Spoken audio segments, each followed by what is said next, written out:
bonjour à tous, bonjour à toutes, merci d'être fidèles à nos émissions sur Radio Fréquence Atlantique. Chaque semaine, nous nous voyons pour commenter des faits importants de l'actualité nationale, internationale et pour parler des constructions. Alors aujourd'hui, nous avons retenu trois questions importantes. D'abord, les propos racistes tenus par un prêtre aux Trois-Îlets. Ensuite, nous allons parler, pour ce qui concerne l'international, de la lutte du peuple kanak, des leçons que nous devons tirer et des façons de manifester notre solidarité. Et enfin, en ce qui concerne la déconstruction, puisque la propagande pour les élections européennes a commencé, nous allons montrer la réalité des rapports entre l'Union européenne et les colonies françaises, et en particulier avec la Martinique. Donc voilà des points, vous accepterez de voir avec moi qu'ils sont importants. Donc nous risquons d'être un peu plus longs que d'habitude. Nous vous en demandons des excuses à l'avance. Ceci dit, il nous paraît important de donner les explications, puisque nous avons le loisir de revoir les émissions filmées sur Facebook, sur YouTube, et, à plusieurs moments. Donc voilà le menu, et on va commencer par cette intervention d'un prêtre. Il faut dire que c'est un prêtre qui remplaçait un autre qui était malade, le jour de la Pentecôte, dans l'église de Trois-Îlets, et qui tient des propos carrément racistes, méprisants, arrogants, devant une foule de personnes. Justement, nous sommes dans la commune des Trois-Îlets, et il le remarque, il dit qu'il y a parmi nous une assemblée constituée de béquets, de métropolitains, et puis des autres là, enfin, je ne veux pas gêner, finalement, il dit les nègres. Alors, il est conscient que son langage vise un public multiracial. Il connaît les problèmes et les contradictions qui opposent ces différentes communautés, les liens de domination, il connaît l'histoire. Ce n'est pas un ababa, ce n'est pas un ignorant, il les connaît. Et il connaît le contexte de la lutte anticolonialiste, puisqu'il va faire référence à ce qui se passe en Kanaki. Et il va parler du peuple kanak en disant, oui, les Kanaks, ils boivent beaucoup, hein, ils aiment ça, et puis ils font des bêtises quand ils ont bu beaucoup. Racisme, ce n'est pas de l'ignorance. L'Église qui essaie de ménager la chèvre et le chou dit, ah, peut-être que ces mots dépassés, sa pensée n'a pas bien compris, ne connaît pas bien les mots. C'est exactement un propos raciste assumé, parce qu'il est impossible que ce prêtre-là ne sache pas ce qui provoque l'alcoolisme, les différents problèmes dans les quartiers populaires. Dans tous les pays du monde, il est établi que dans les populations pauvres, opprimées, discriminées, privées d'éducation, les phénomènes d'alcoolisme sont plus prégnants. Ce n'est pas lié à la race ni à la nationalité. Le prêtre le sait. Il est impossible qu'il ne le sache pas. Personnellement, ayant séjourné en Nouvelle-Calédonie, je reviendrai plus tard dans la deuxième partie sur cela, j'atteste, et tous ceux qui vivent en Nouvelle-Calédonie attestent, que l'immense majorité du peuple kanak qui vit en tribu vit tout à fait sainement, n'a pas de problème de violence et d'alcoolisme aussi prégnants qu'à Marseille. Ce sont dans les quartiers où sont exclus les pauvres discriminés que, comme dans tous les pays du monde, se développent ces drames sociaux. Donc ce monsieur sait cela. Mais même s'il ne le savait pas, puisqu'il se prétend chrétien et qu'il fait la messe,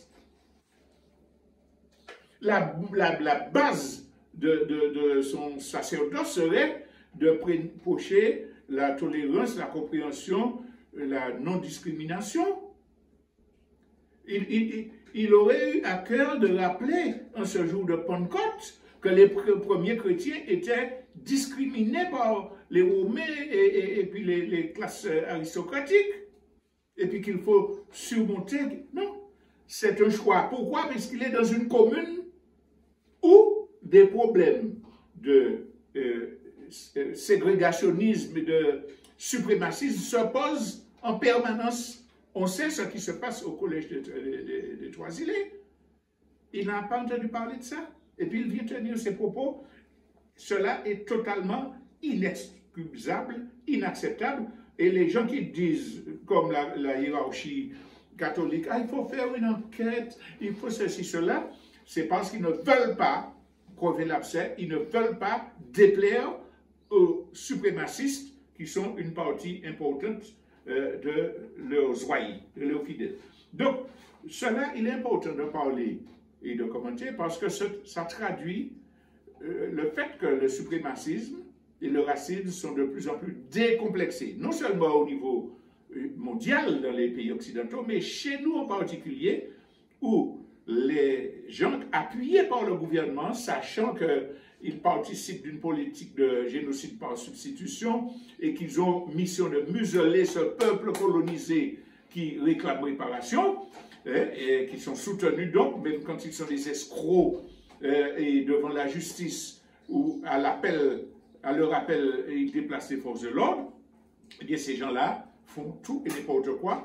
Et c'est peut-être cet environnement qui a encouragé ce prêtre qui devrait être condamné, dont les propos devraient être condamnés sans aucune sorte d'ambiguïté par la hiérarchie et par les politiques, et qui devrait être sanctionné par une expulsion du territoire. Et d'ailleurs, nous, Martiniquais, nous devons prendre conscience que c'est un combat de l'heure. Mener la lutte pour l'expulsion, la dénonciation des suprémacistes et leur expulsion de notre pays. Donc ça c'est le premier point sur lequel je veux parler, en appelant encore quand même une remarque qui me revient à l'esprit, c'est que ce monsieur aurait parlé de l'esclavage. Il n'a pas parlé comme le pouvoir colonial des bons côtés de la colonisation, mais il a parlé de l'esclavage comme quelque chose qui porte à Dieu, à se rapprocher de Dieu. Et puis, il ajoute, il ne faut pas nous casser les pieds avec les drames du passé. Un prêtre dans une église, il ne faut pas nous casser les pieds avec les drames du passé. Le langage trivial si exprimé montre le suprémacisme. On nous casse les pieds. Qui nous?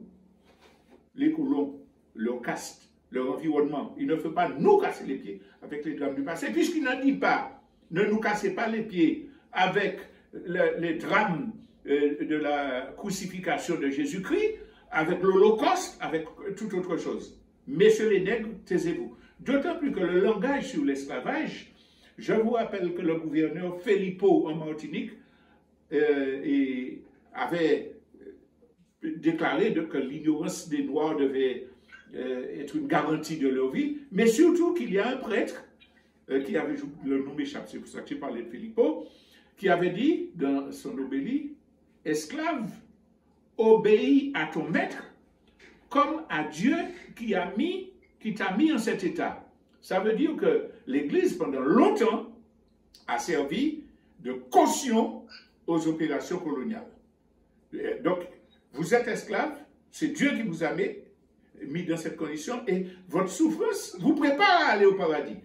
Ça me rappelle cette dame qui est présentée comme une sainte dans le Parlement, Mère Teresa, qui disait aux malheureuses, aux victimes qu'elle accompagnait, c'est Dieu qui vous donne cette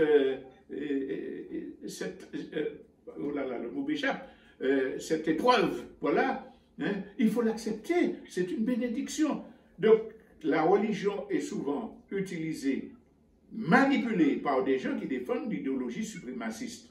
Et là, c'est le cas. Donc, que ce monsieur-là soit expulsé sans aucune sorte de compromis et que nous développions la lutte plus massivement pour dénoncer, pointer du doigt sur toutes les actions et les comportements suprémacistes et agir pour que leurs auteurs soient expulsés. Voilà donc pour le premier point que je voulais aborder. Le deuxième concerne la lutte du peuple kanak. Alors, vous suivez, puisque les médias sont concentrés sur cette affaire-là, la situation en Nouvelle-Calédonie. Au départ, que se passe-t-il? Le pouvoir français veut imposer une modification du corps électoral qui est appelé à se prononcer sur l'avenir de Kanak. Dans un processus de droit à l'autodétermination. Il faut rappeler que des accords avaient été signés engageant l'État, engageant les différentes parties. D'abord les accords de Matignon, ensuite les accords de Nouméa qui disaient oui, il y a un problème de décolonisation et d'autodétermination à régler. D'ailleurs, le pays était inscrit sur la liste des pays à décoloniser.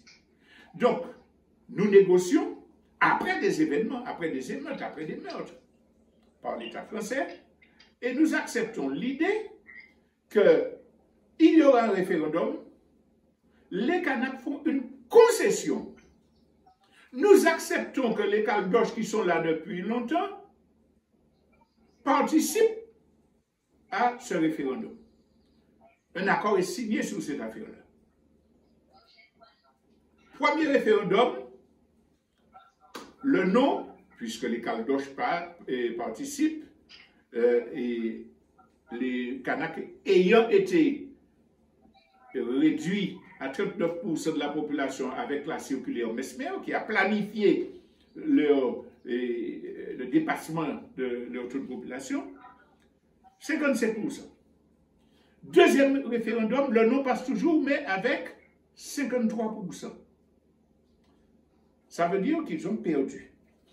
Et tous les observateurs admettent que le oui a toutes les chances de passer au troisième référendum qui est programmé, parce qu'entre-temps,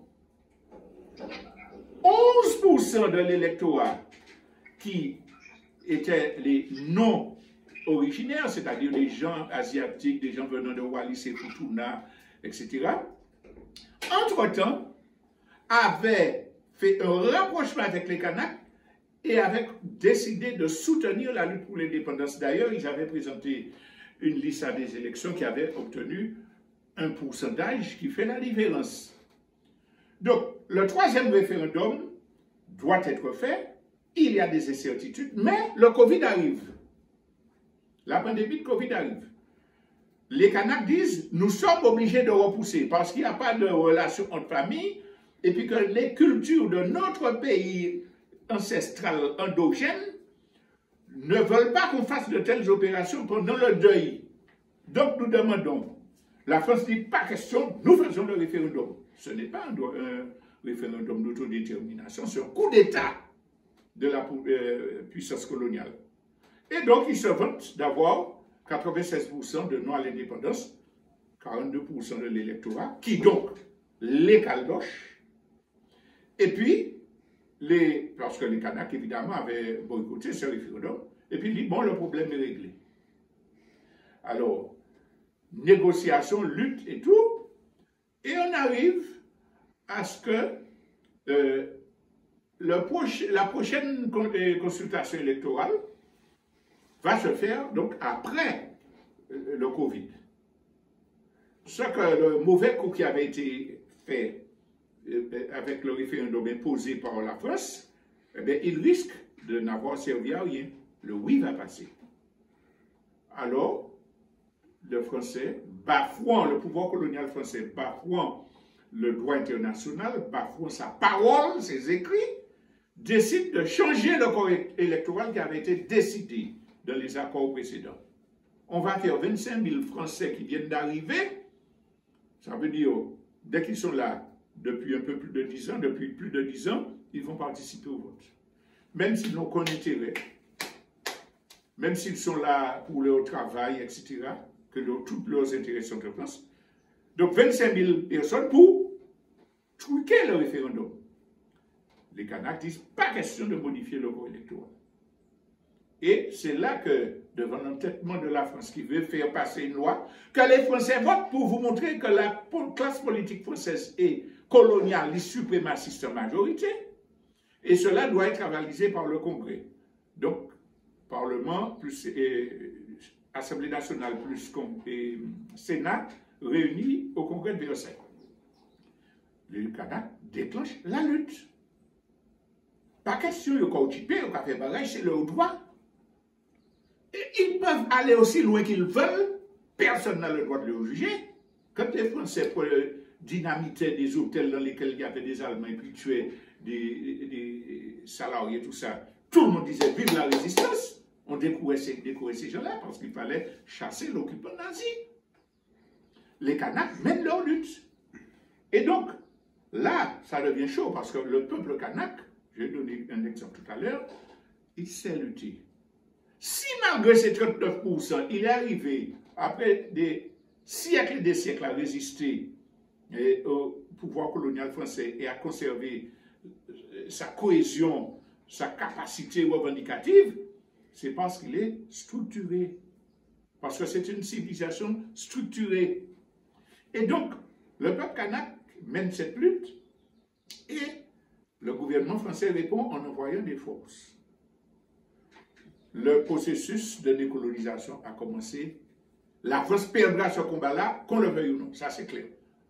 On verra dans les années à venir. Mais alors, comment réagit le pouvoir colonial?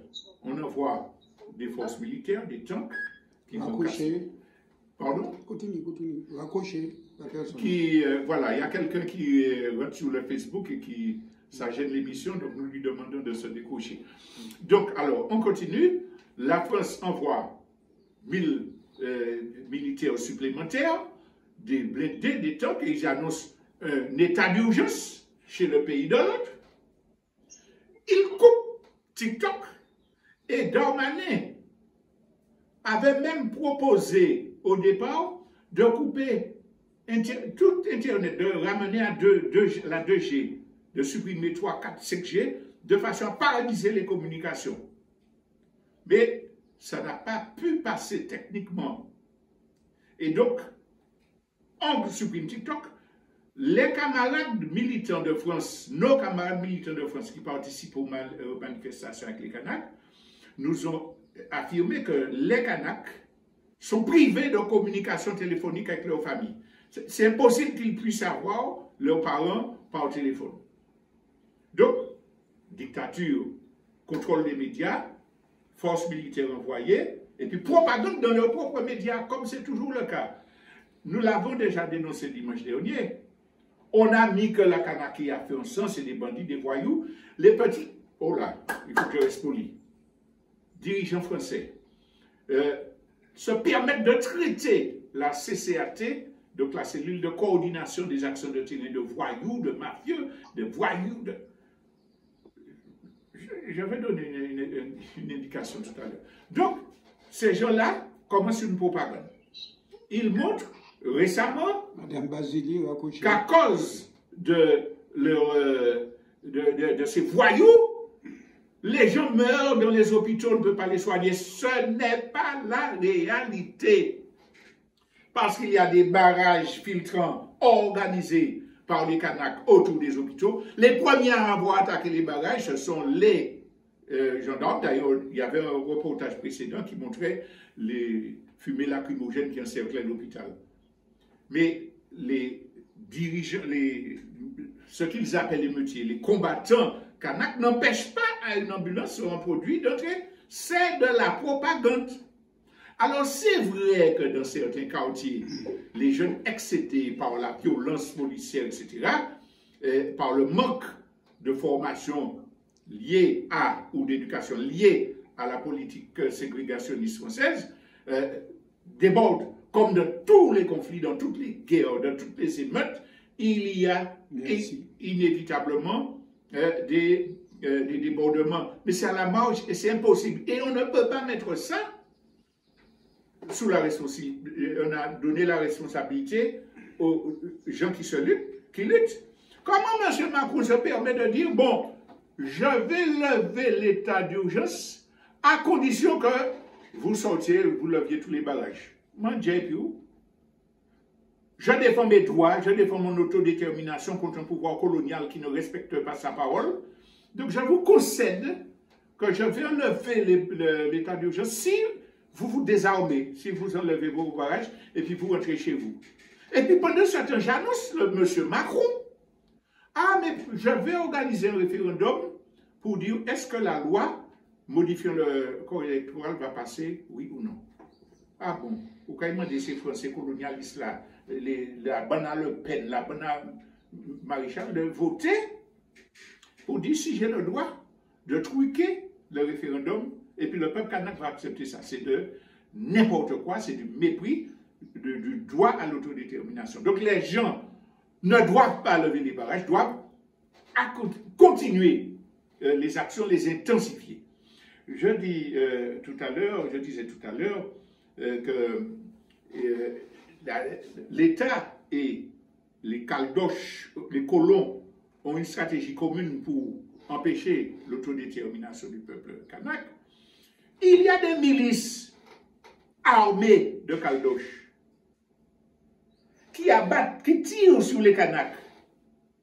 On ne montre pas ça, on ne dénonce pas ça dans les médias.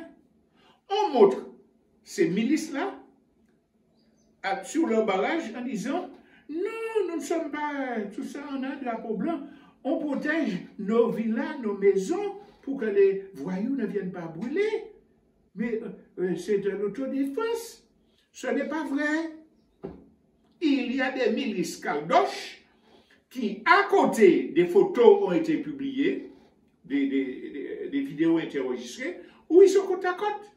Je l'ai vu de mes yeux, je vais revenir tout à l'heure, en 87, cette collusion armée entre les caldoches et les forces militaires françaises.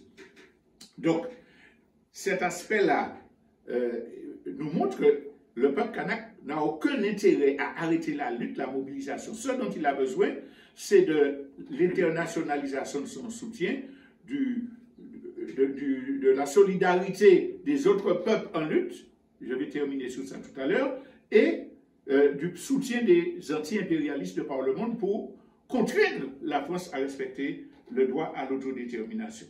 Alors, je voulais donner un témoignage, puisque, je viens de le dire, en 87, j'ai eu l'occasion d'aller en Kanaki au moment où les événements étaient très durs, et j'ai vécu des expériences qui peuvent nous permettre de tirer des leçons.